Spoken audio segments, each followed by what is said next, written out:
Taking debt in real estate, it's a very controversial topic.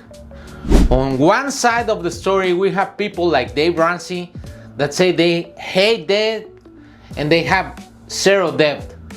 On the other side, we have people like Kiyosaki that say he is only a billionaire because of debt, and he actually has more than 1 billion in debt.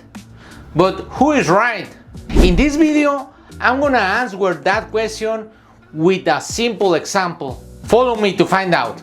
Okay, so the short answer to that question, if debt is good or bad, it depends. But there's many things we have to know before taking debt. So we are going to find out some of them.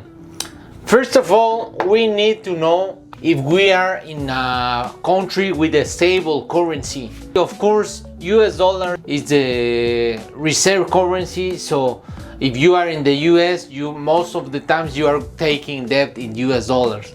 But sometimes in Europe, you may take debt in euros or in UK, British pounds. But just avoid those currencies that are not stable currencies. The second thing is the interest rate. Usually in these currencies you have lower interest rates than in some other markets like Mexico or Latin America. So for example, right now in the US we have around 5, 6, 7% interest rate for mortgages, and this is very important because the amount of debt you take and the interest rate you take will decide if that is a good investment or not, because you are taking more or less money to pay just the interest. That's why we need to find out this data. So the third point is debt ratios. Okay, now that you define the currency and the rate, how much debt have you taking? It's the other thing to name it. It's leverage ratio and loan to value ratio.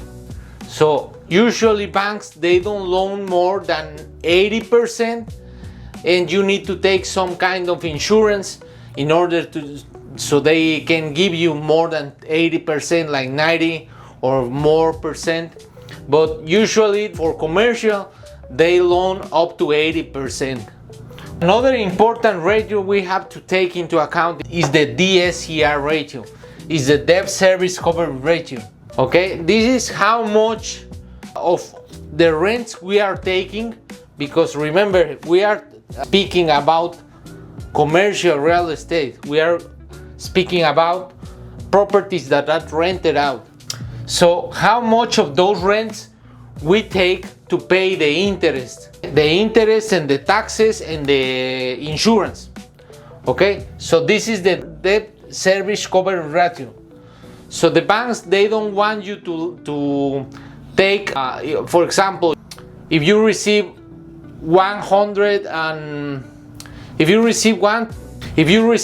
2,000 US dollars in rent, they like to lend you so you pay no more than 1,000. So that means you have a 1.2 debt service coverage ratio. Service rate. So they usually ask you for 1.2 DSCR or above. And also we have the after repair value. The after repair value is for those of you that have made some flippings. This is the value you will add to the property. So after you repair the property or you fix it out, how much it will be valued. Because sometimes we are purchasing properties and we are fixing up. So the bank also take this into account. Okay? The fourth point we are looking for is liquid markets. We want to invest in a market that has a low days of inventory. That means the properties on the market are actually selling. So for residential, for example, single families, we are looking for lower than 3 months or 90 days on market. Okay, and high absorption for commercial properties. That means how many properties are being vacant, less how many properties are rented out. That's the absorption rate, and we are looking for properties that are renting out.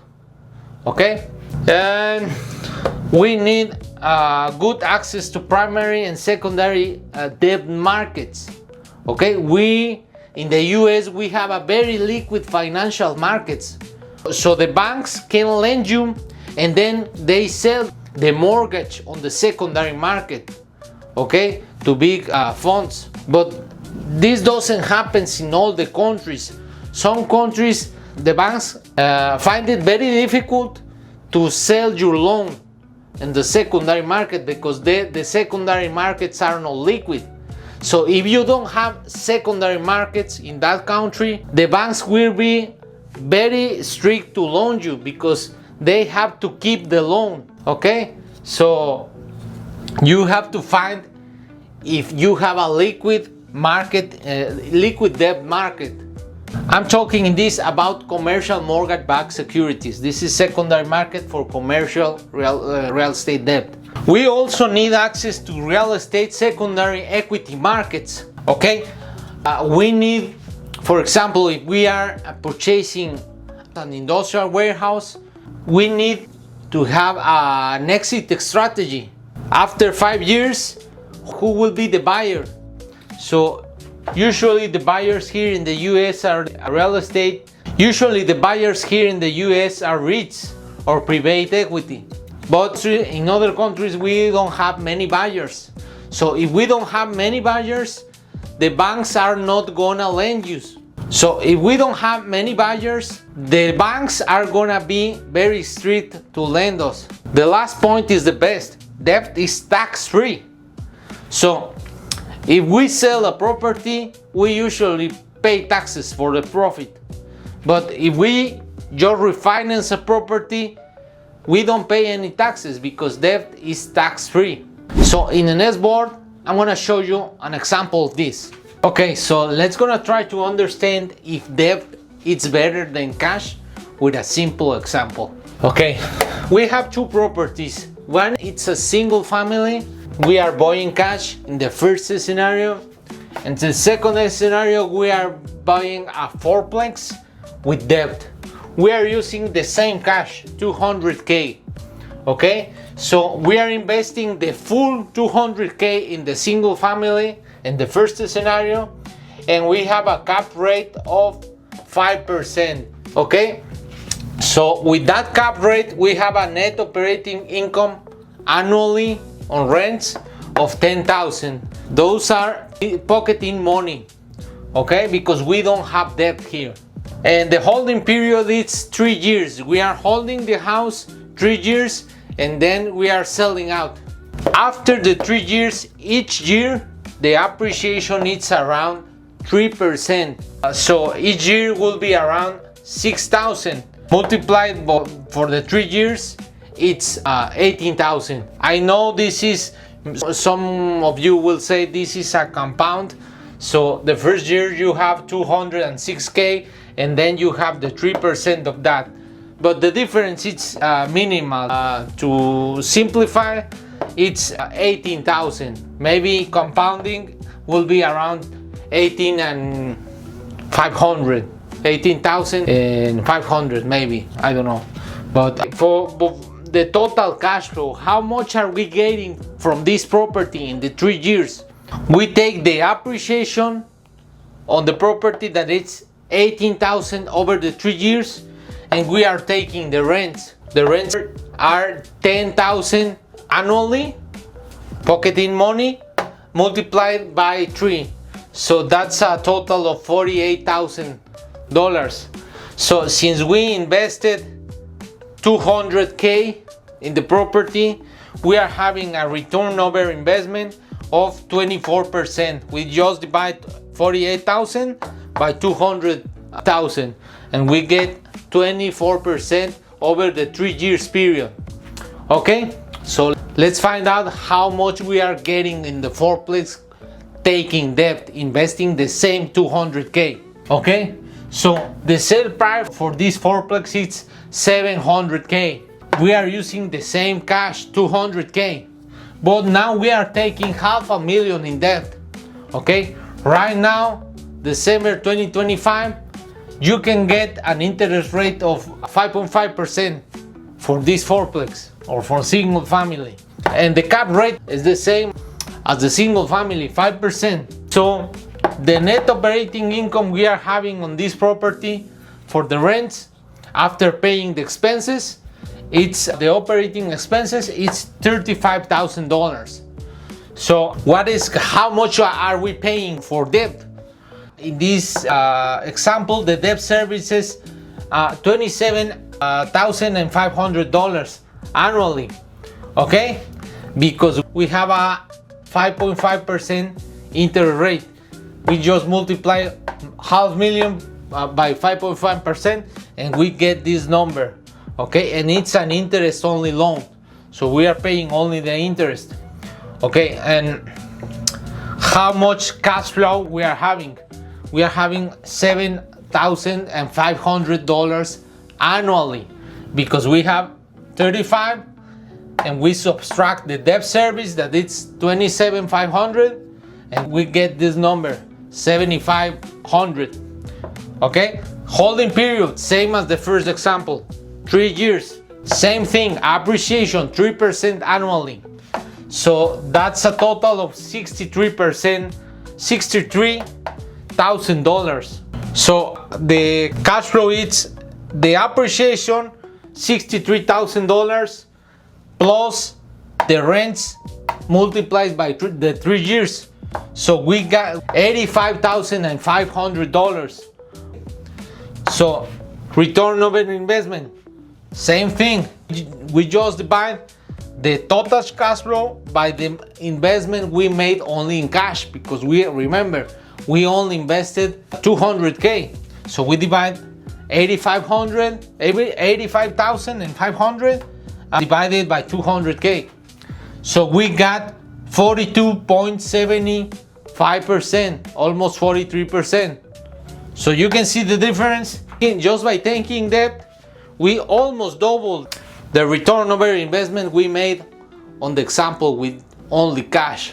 So the answer to the question if debt is good, it depends on the interest rate, mostly because if you have higher interest rate, these numbers probably will not work. But at this time, with 5.5%, this will be the result of this example. Also, we have to take in account the leverage ratio, because here I think we have a leverage ratio of around 70%, I think. So if the interest rate is very high, you have to lower the leverage ratio, because the leverage ratio increases your risk. So what happens if the rents go down next year and we have the same interest rate? So now we have to put some money from our pocket to pay the interest, okay? So the answer is maybe debt is better, but the risk is higher. Just take it into account. You have to manage the risk on debt in order to make a good profit. So in this video, I'll show you how debt can multiply your return over investment on your real estate investment. But remember, you have to take into account the risk of not paying the debt service. So what do you think about taking debt? Would you take the risk to take debt and get a better return over investment, or you prefer to go only cash? Leave it on the comments. I would like to know how do you think. I hope you like this video. If you like it, please give me a thumbs up. It helps me a lot. And remember, if you like these videos and you want to get notified every time I will load a new video, hit the subscribe button. That way you will be notified every time I upload a new one. So if you want to start investing in commercial real estate, but maybe you don't have the money or maybe the time to do it, you can join my exclusive investor club by clicking in the link below. You can start investing from $25,000, and the best thing of all, it's totally stress-free. I manage everything. You can do it by clicking on the link below on the description. I leave you these two videos to keep watching my content.